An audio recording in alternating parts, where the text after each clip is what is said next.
નમસ્કાર, આપ જોઈ રહ્યા છો નેશન પ્લસ ન્યૂઝ. હું છું આપની સાથે હેતલ ભગત. વડોદરાના સુખધામ હવેલી ખાતે રક્તદાન શિબિરનું પરમ પૂજ્ય વાગીશકુમાર મહારાજ દ્વારા દીપ પ્રાગટ્ય કરીને પ્રારંભ કરાવવામાં આવ્યું હતું. વડોદરા શહેરના પૂર્વ વિસ્તારના આસ્થા તીર્થ વૈષ્ણવોના વ્રજ ગણાતા સુખધામ હવેલી ખાતે Jalaram blood bank, solar track, Shriji construction Sukhdham હવેલીના સંયુક્ત ઉપક્રમે મહા બ્લડ ડોનેશન કેમ્પ, રક્તદાન શિબિરનું આયોજન કરવામાં આવ્યું હતું. પૂજ્ય ડોક્ટર વાગીશકુમારજી મહારાજે દીપ પ્રાગટ્ય કરીને રક્તદાન શિબિરનો પ્રારંભ કરાવ્યો હતો. શિબિરમાં ભાગ લેનારા તમામ રક્તદાતાઓને પૂજ્ય આશીર્વાદ આપ્યા હતા. શિબિરમાં સુખધામ હવેલીના પદાધિકારીઓ અને વૈષ્ણવ સમાજના આગેવાનો ઉપસ્થિત રહીને શિબિરમાં ભાગ લીધો હતો અને સહભાગી બન્યા હતા. પૂજ્ય વાગીશકુમારજી મહારાજે જણાવ્યું હતું કે વર્તમાન સમયમાં માનવી માનવ થાય તોય ઘણું એ યુક્તિને સાર્થક કરવા માટે રક્તદાન શિબિરો ઠેર ઠેર યોજાઈ રહી છે. તે સાચે જ માનવતાનું ઉત્કૃષ્ટ ઉદાહરણ જોવા મળી રહ્યું છે. પૂજ્ય વાગીશકુમારજી મહારાજ દ્વારા પુસ્તકનું વિમોચન કરવામાં આવ્યું હતું. કૃષ્ણ મંદિર જગતગુરુ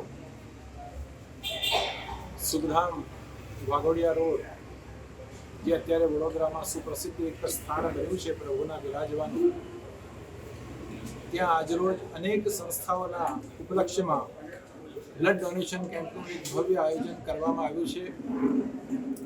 તમામ સંસ્થાઓને ખૂબ ખૂબ શુભકામના પાઠવું અને જેમણે પોતાનું બ્લડ આપ્યું છે એવા મહાનુભાવોનું ખૂબ ખૂબ અભિવાદન કરું છું.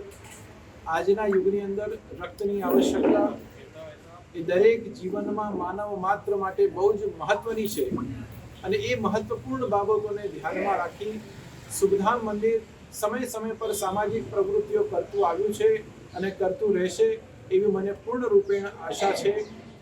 સમસ્ત સંસ્થાઓને, તમામ